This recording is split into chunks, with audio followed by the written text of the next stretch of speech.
Hello, I am Shivi Saxena, TGT from Gyandeep Senior Secondary Public School. Students, आपका chapter number 5 geography का चल रहा है, जिसकी एक्सप्लेनेशन आपको कंटिन्यूअस दी जा रही है। इसमें चैप्टर में थोड़ा सा हम लोग जान लेते हैं कि कहाँ तक पहुँच गए और शुरुआत हमने कहाँ से की थी। तो इस चैप्टर में हम लोगों ने सबसे पहले ये देखा था कि हमारे मेजर कौन कौन से इसमें सब सिस्टम्स हैं जिनके द्वारा हमारी अर्थ चलती है। तो डोमेन्स कौन कौन से हैं, आपके रियल्म्स कह सकते हो, ये कौन कौन से हैं। तो इसमें लिथोस्फेयर, हाइड्रोस्फेयर, एटमॉस्फेयर, बायोस्फेयर, ये 4 पॉइंट्स इसमें मेन रूप से बताए गए हैं। जिसमें हमने सबसे पहले लिथोस्फेयर को लिया था, जिसमें कॉन्टिनेंट्स की बात की थी। इसमें हमने अपने सारे कॉन्टिनेंट्स के बारे में जाना था, वो किस तरीके से वर्क करते हैं, क्या कौन सा कॉन्टिनेंट किस लिए फेमस है और क्या वजह है उसके पॉपुलर होने की, ये सारा देखा था। फिर हम लोग हाइड्रोस्फीयर पर आ गए थे। हाइड्रोस्फीयर जो वाटर से रिलेटेड होता है, इसलिए इसमें वाटर साइकिल का जानना और ओशियन का क्या वर्ड है, पूरा किस तरीके की दुनिया है ओशंस की, ये भी हम लोगों ने इसमें समझ लिया था बच्चों। इसमें Pacific ocean, Atlantic ocean, Indian ocean, Arctic और सदर्न ओशन, ये सारे ओशन हम लोगों ने इसमें देखे थे। फिर इसके बाद में हम लोगों ने ओशंस आर रेस्टलेस, जिसमें कि आपने रेस्टलेस मीन्स ओशन कभी भी आराम नहीं करता है ना। मीन्स इसमें उतार चढ़ाव, टाइड्स, करंट्स, वेव्स, है ना। रेस्टलेस है ये, कंटिन्यूअस चलता रहता है 24 आवर्स लगातार। ठीक है, तो इसमें आपने बहुत कुछ देखा था। अब बच्चों टॉपिक आया था इसमें आपका, वो था एटमॉस्फेयर। बहुत ही इंटरेस्टिंग, बहुत अच्छा है टॉपिक।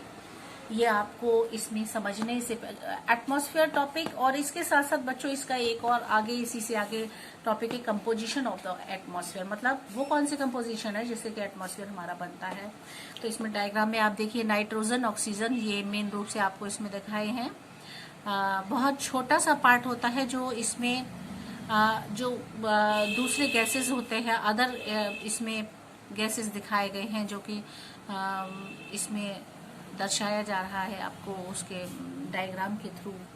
ठीक है, इसमें आप देखते होंगे कि नाइट्रोजन 78% बताया गया है और ऑक्सीजन 21%। ठीक है, तो अब बजाय हम इसे बुक के समझिए बच्चों, थोड़ा सा इसे आप ऐसे समझिए।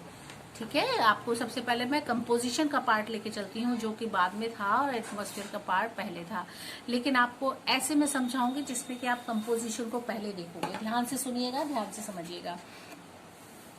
तो एटमॉस्फेयर वाले पार्ट में ये देखते हैं कंपोजिशन ऑफ द एटमॉस्फेयर क्या है, कैसे होता है। ठीक है, तो बच्चों इसे देखो, इसमें सबसे पहला क्वेश्चन उठ के आता है कि व्हाट डू वी टेक इन, हम क्या टेक करते हैं, क्या एटमॉस्फेयर से लेते हैं। तो बच्चों सीधी सी बात है, बहुत ही सरल लैंग्वेज में इसे हम बता सकते हैं कि हम एटमॉस्फेयर से ऑक्सीजन लेते हैं। हमारे लिए कंपोजिशन में सबसे पहला क्वेश्चन किया गया कि हम क्या लेते हैं, क्या टेक करते हैं, तो निकल के आता है ऑक्सीजन। हम ऑक्सीजन लेते हैं। ठीक है, तो अब ऑक्सीजन लेते हैं तो air we take in while breathing is actually a mixture of many gases. अगर हम ऑक्सीजन को ब्रीद करते हैं, ऑक्सीजन को अगर हम लेते हैं, टेक करते हैं, तो फिर ऑक्सीजन के साथ साथ और भी कुछ हम ले लेते होंगे। तो ठीक है, बिल्कुल सही बात है।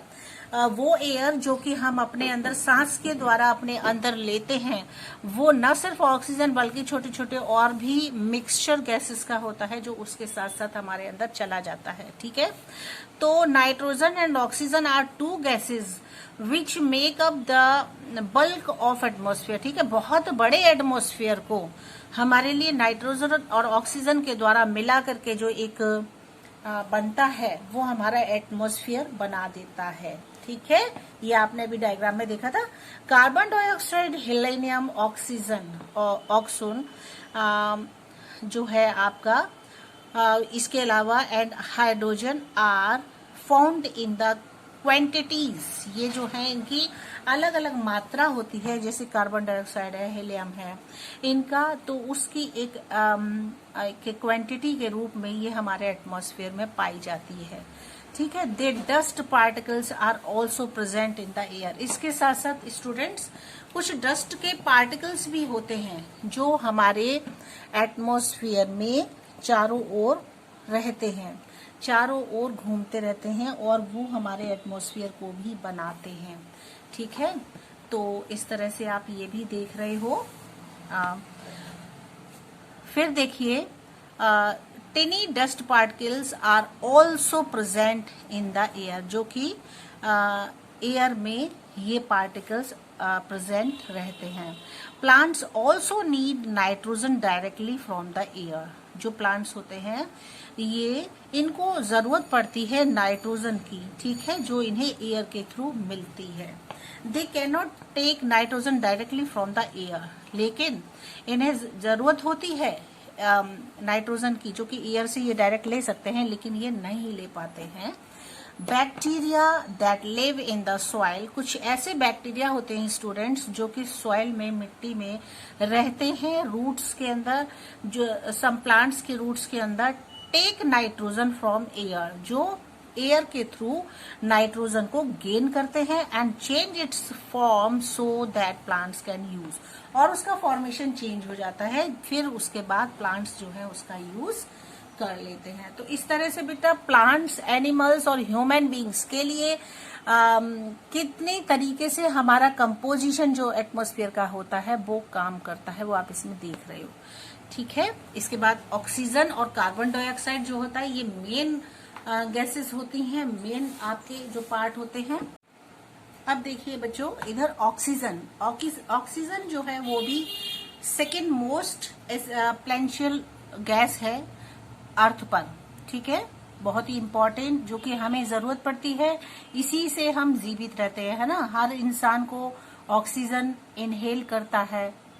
ठीक है, अब देखिए इसके बाद इसमें क्या बताते हैं, humans and animals take oxygen from the air as they breathe. ठीक है, एनिमल और ह्यूमन दोनों ही ऑक्सीजन को ब्रीथ करते हैं। ग्रीन प्लांट्स प्रोड्यूस ऑक्सीजन, और ग्रीन प्लांट्स क्या करते हैं, ऑक्सीजन को प्रोड्यूस करते हैं, ये फोटोसिंथेसिस के थ्रू। और अगर ग्रीन प्लांट्स, इसीलिए कहा जाता है ना कि प्लांट्स को मत खत्म करो, उन्हें मत तोड़ो, जिससे कि हमें ऑक्सीजन मिलना कम हो जाएगी, और ऑक्सीजन के बगैर इंसान जिंदा नहीं रह सकता, इसीलिए प्लांट्स का होना जरूरी है। अब आप देखिए, ह्यूमंस, प्लांट्स एंड एनिमल्स, ये तीनों ही इंटर रिलेटेड हैं। ठीक है, आपस में सब एक दूसरे से जुड़े हुए हैं। इसी तरीके से ऑक्सीजन साइकिल जो है वो चलता रहता है। प्लांट्स क्या करते हैं, ऑक्सीजन को निकालते हैं, उसके बाद वो ऑक्सीजन हमारे पास आती है, हम उसको लेते हैं, प्लांट्स लेते हैं, एनिमल्स लेते हैं, और ये क्रम जो है ऑक्सीजन का चलता रहता है। ठीक है, तो कार्बन डाइऑक्साइड जो है वो अनदर इम्पॉर्टेंट गैस होती है। ग्रीन प्लांट्स यूज करते हैं कार्बन डाइऑक्साइड को to make their food and release oxygen, और फिर उसके बाद ऑक्सीजन को वो रिलीज कर देते हैं। ठीक है, तो ये आपने इसमें देखा। उसके बाद बच्चों, the amount of carbon dioxide released by humans और animals seems to be equal to the amount used by the plants, which make a perfect balance। ठीक है, इस तरीके से जो कार्बन डाइऑक्साइड जो होती है ये ह्यूमंस के और एनिमल्स के द्वारा जो ली जाती है वो प्लांट्स हमको देते हैं। तो जो ये परफेक्ट बैलेंस बना रहना चाहिए, है ना, इसमें जब छेड़खानी करता है इंसान तब जाकर के हमारा बैलेंस जो होता है वो बिगड़ जाता है। ठीक है, अब बात करते हैं बच्चों, हम लोग आ जाते हैं अपने एटमॉस्फेयर पर, स्ट्रक्चर देखते हैं एटमॉस्फेयर का क्या है।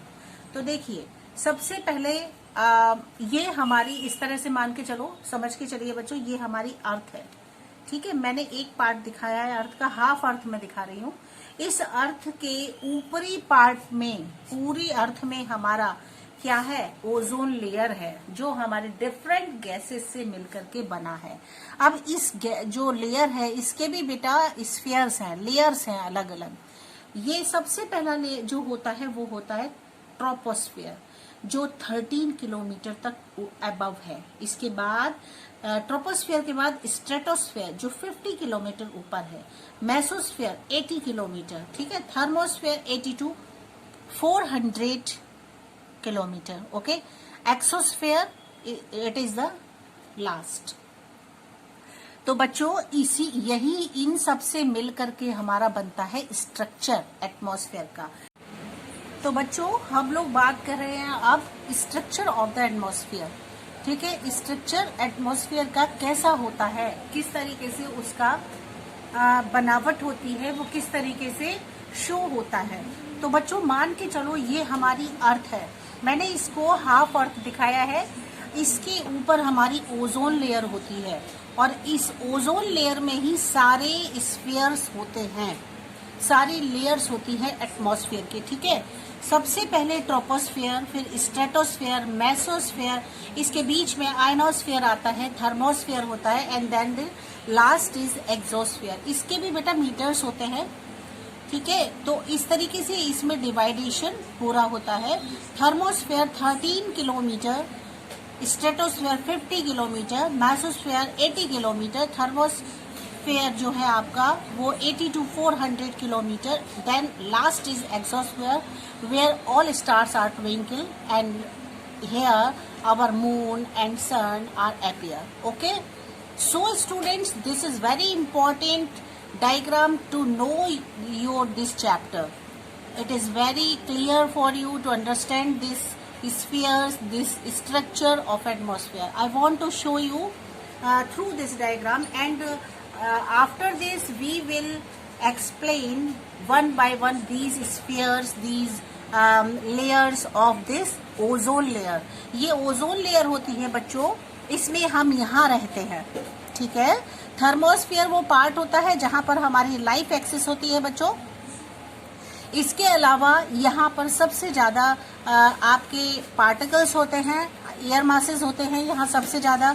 स्ट्रेटोस्फेयर, मेसोस्फेयर, जैसे जैसे हम ऊपर जाते हैं हमारे एयर मासेस कम होते चले जाते हैं, डस्ट पार्टिकल्स जो होते हैं वो कम होते चले जाते हैं। ठीक है, ट्रोपोस्फेयर जो होता है वन बाय वन अब हम लोग इसके डिटेल को देख लेंगे बच्चों। ट्रोपोस्फेयर इसकी बात करेंगे अभी हम। ट्रोपोस्फेयर सबसे निचला लेयर होता है, ये सबसे नीचे वाला लेयर होता है। Troposphere it is most important layer of the atmosphere. ये सबसे ज्यादा इम्पॉर्टेंट लेयर है एटमॉस्फेयर की। Second, it's average height is 13 kilometre. इसकी लगभग जो हाइट होती है 13 किलोमीटर तक नापी गई है। The air we breathe access here, जो हम सांस लेते हैं वो हम इसी स्फीयर पर लेते हैं। Almost all the weather phenomena like rainfall, hailstorm, fog occur in this air. जितने भी फिनोमिना होते हैं स्टूडेंट्स, जितने भी अचानक से होने वाली चीजें होती हैं, जो वो जैसे कि रेन का होना, हेल स्टॉर्म होना, फॉग होना, फॉर एग्जाम्पल, ये सारी चीजें जो होती हैं वो सडन होती हैं, फिनोमिना कहलाती हैं। ये सारी चीजें बच्चों हमारे स्ट्रेटोस्फेयर पर ही होती हैं। सेकेंड, इसके बाद जो है आपकी स्फीयर वो है स्ट्रेटोस्फेयर। याद रखिएगा ये 13 किलोमीटर तक फैला हुआ है। इसके बाद आता है आपका स्ट्रेटोस्फेयर। अब यहाँ क्या होता है, above the troposphere lies stratosphere, बिल्कुल सही है। ट्रोपोस्फेयर से ऊपर वाला हमारा स्ट्रेटोस्फेयर है। It extends up to the height of 50 kilometre. ये 50 किलोमीटर तक फैला हुआ है। इसके अलावा students, this layer is almost free from clouds and associated weather phenomena, making condition most ideal for flying aeroplane. ठीक है, यहाँ पर एरोप्लेन फ्लाई करते हैं स्ट्रेटोस्फेयर पर, क्योंकि यहाँ का एटमॉस्फेयर बहुत ही काम होता है, कंडीशन बहुत अच्छी होती है, ऐसी होती है जिसमें कि हमारे एरोप्लेन मूव कर सके, फ्लाई कर सके बहुत अच्छे से। ठीक है, फ्री होते हैं ये क्लाउड से। It contains a layer of ozone layer, और ये कंटेन कराते हैं हमारे ओजोन लेयर को। ठीक है, तो अभी हमने आपको सेकेंड लेयर तक बता दिया। अब बात किसकी करेंगे, मेसोस्फेयर की। तो देखते हैं हमें मेसोस्फेयर क्या बताता है। This is the third layer of the atmosphere, बिल्कुल सही। It lies above the stratosphere, ये भी सही, क्योंकि ये स्ट्रेटोस्फेयर के ऊपर वाला पार्ट है। It extends up to the height of 80 kilometre. Yes, ये 80 किलोमीटर तक इसकी हाइट है। ठीक है, meteoroids burn up in this layer on entering from the space. जितने भी मेट्रॉइड्स होते हैं वो सारे यहीं से बर्न होते हैं, जो कि स्पेस से आकर के एंटर करते हैं। अब ये देखिए, अब आपके लिए एक नई चीज है। स्पेस में मेट्रॉइड्स होते हैं, वो मेट्रॉइड्स हमारे अर्थ पर आना चाहते हैं और ये एंटर करना चाहते हैं, लेकिन वो बर्न हो जाते हैं हमारे अर्थ के सरफेस पर आने से, लेयर पर आने से, क्योंकि यहाँ का जो लेयर होती है वो उसके साथ मिल करके ये समाप्त हो जाते हैं। कभी कभी आप देखते होंगे आकाश में बच्चों की एकदम से आपको एक तारा ऐसा दिखाई देता है जिसमें कि पूंछ जैसी बनी होती है, जिसे हम पुच्छल तारा बोलते हैं, है ना। वही हमारा होता है ये, और वो कुछ समय के बाद समाप्त हो जाता है। आपको लगता है अरे अभी तो था और अभी यहाँ पर नहीं है, ठीक है, वो यही होता है। इसके बाद नेक्स्ट है वो है आपका थर्मोस्फेयर, ठीक है। थर्मोस्फेयर भी देख लेते हैं क्या बताना चाह रहा है ये हमको। In thermosphere temperature rises very rapidly with the rising height. ये अपने टेम्परेचर जो होता है यहाँ का थर्मोस्फेयर पर, ये बहुत ही अच्छे से उठने लगता है, राइज होता है और इसकी हाइट पकड़ने लगता है टेम्परेचर, ठीक है। इसी में आयनोस्फेयर भी बच्चों इसी लेयर का पार्ट होता है, इसी स्फीयर का पार्ट होता है, ठीक है। तो आप देखिए, ionosphere is a part of this layer, बिल्कुल सही बात है। आयनोस्फेयर जो है वो भी हमारे इसी थर्मोस्फेयर का पार्ट होता है। It x tends between 80 to 400 kilometre, क्योंकि दो स्फीयर मिल गए यहाँ पर, दो स्फीयर हो गए यहाँ पर हमारे, तो ये 80 से लेकर के 400 किलोमीटर तक फैले हुए हैं। This layer helps in radio transmission, ठीक है। ये जो लेयर होती है यहाँ पर रेडियो ट्रांसमिशन हेल्प करता है। कहने का मतलब ये है कि जितने भी साइंटिस्ट सर्वे करते हैं और उनके रिमोट के थ्रू जो भी कुछ पता करते हैं, वो हमारा थर्मोस्फेयर में ही आकर के इसको हेल्प कराता है। लास्ट है बच्चों वो है हमारा एक्सोस्फेयर, ठीक है। This is the last layer. उसके बाद हम चले जाएंगे स्पेस में। Exosphere, the uppermost layer of the atmosphere is known as the exosphere. सबसे ऊपर वाली लेयर एटमॉस्फेयर की कहलाती है एक्सोस्फेयर, बिल्कुल सही।